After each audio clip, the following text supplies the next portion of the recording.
Honestly, I haven't been interested in mobile games for years. While mobile is absolutely the largest platform in the gaming market, most of the games that are made for it seem to be like those low-effort ones you see in YouTube ads.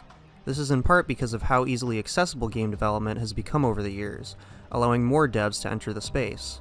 The few games that do have large developers backing them up are either clones or direct mobile ports of games that are playable on other platforms, with not many design changes to adapt to the limitations of mobile gaming. Not to mention the predatory business practices which plague many of these games and have left a bad impression on many players over the years. So I was really surprised when I saw the first trailer for a new mobile card game and I said to myself, oh, I'm probably going to end up playing that. Then it released a few weeks ago and I decided to try it out, and I surprised myself even more when I realized that I had kept on playing it.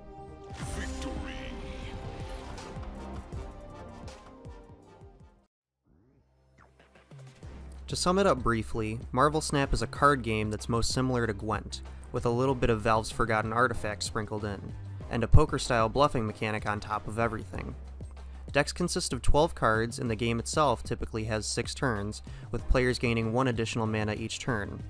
Cards are played in lanes, like in Artifact, to gain points, and the player with the most points in a lane wins it, similar to winning rounds in Gwent.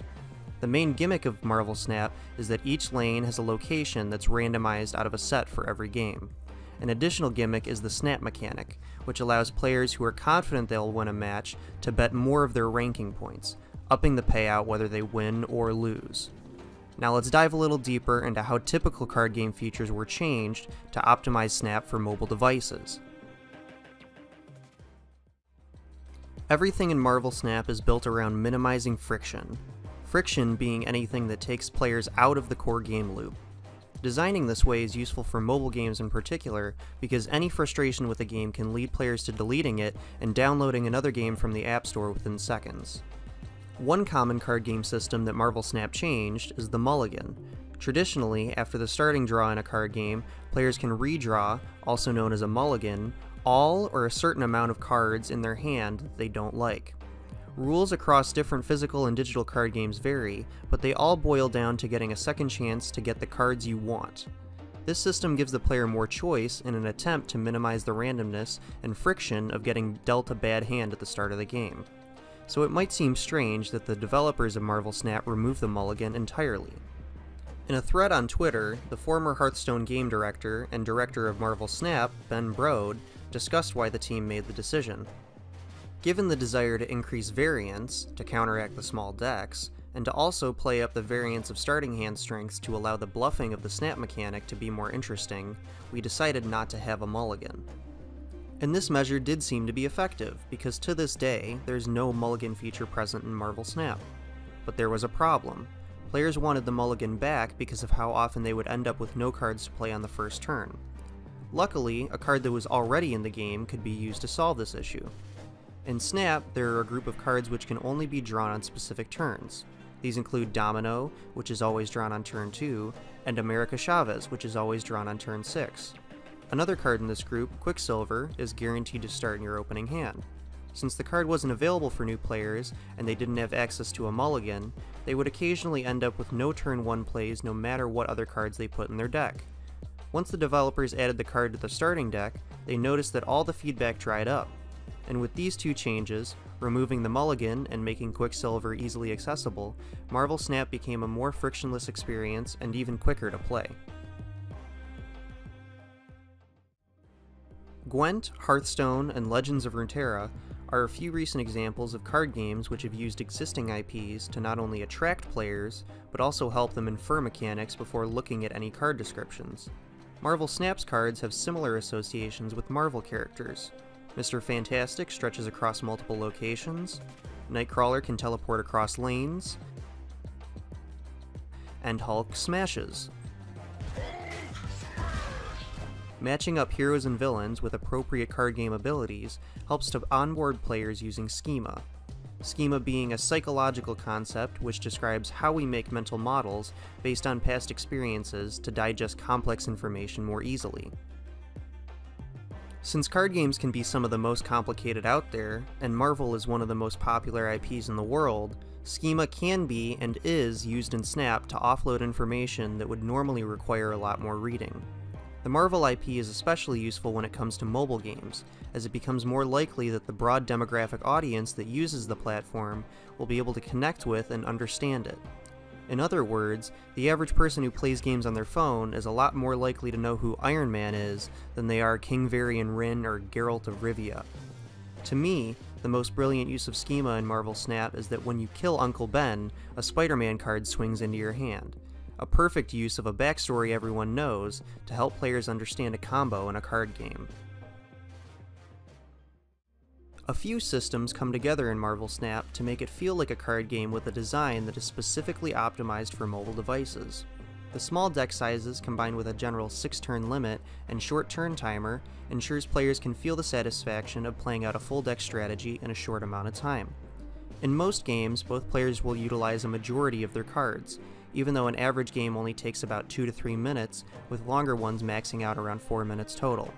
Taking Hearthstone as a comparison, Marvel Snap games are about 2 to 3 times faster on average, and the longer games are about 5 times faster. This is due to Hearthstone's longer turn timer and more potential turns in each game. This means players can always get a game in more frequently in Snap. The short length of each match guarantees players can get at least one match in during an average mobile gaming session, which is estimated to be around 4 to 5 minutes. In addition to a shorter turn timer, another aspect that Marvel Snap changes from typical card games is how turns function overall. For most games in the genre, one player takes their turn while the other waits. This essentially makes half of the game dead time for each player, where all they can do is think about what they want to do next turn. In Marvel Snap, turns are taken simultaneously, with each player's cards being revealed at the end of every turn. Whichever player is currently winning reveals first, and in the case of a tie, the order is random. These simultaneous turns speed up games by reducing the typical card game dead time, while also adding interesting strategic considerations, with entire cards being built around the system. Marvel Snap makes changes to the typical card game formula in its progression, too. Cards are earned through reaching designated collection levels. More levels are earned by spending boosters, which are earned in matches, along with credits, which are earned from daily missions, to upgrade the rarity of individual cards. In addition to making your cards look more holographic over time, this system allows players to frequently earn cards by playing the game, which is different from most card games that rely on buying additional card packs. This change from the old card pack formula to focusing on a battle pass-like progression with an emphasis on cosmetics is becoming a more common trend to skirt past the bad reputation of loot boxes. Many games have swapped over to this monetization model, including most recently Overwatch 2, and this model is particularly useful in a mobile card game to get players engaged in a platform genre combo that usually makes players feel like they need to spend money right away to be competitive. After playing a few games, it's not hard to realize what makes Marvel Snap uniquely replayable among card games. Very few cards have random effects, making them more reliable to play consistently when forming a strategy throughout a match. What will throw that strategy for a loop, though, are Snap's randomized locations. Every match, each of the 3 lanes will draw from a pool of available locations and select one. These locations can have dramatic effects, from stopping cards from being played in its lane, to changing how many turns the game will last overall. This prevents matches from getting stale, without having to rely on placing random effects on cards. At a basic level, games need to have a balance between elements of chance and elements of skill in order to be fun. Too much emphasis on one or the other can frustrate players and create stale metas, where only a few strategies become commonplace. In a sense, Marvel Snap's random locations localize the chance required to have a fun and interesting game to the board, leaving the skill portion of the equation to how players build their decks and play their cards. This creates a more even playing field, as even though certain locations can and will favor certain strategies, players can confidently adapt to more situations when they know exactly how their cards will behave. There's no doubt Marvel Snap has been a successful debut for its studio, Second Dinner. On mobile, it's made over $2 million in its release week, while on PC, it sits well within the top 100 games on Steam, peaking at nearly 10,000 concurrent players. This is a pretty big accomplishment, especially since the game has clearly been designed with mobile as its focus. Making changes to the standard card game formula to reduce friction and support pacing has helped Marvel Snap to have an immediate impact on how developers think about mobile and card game design.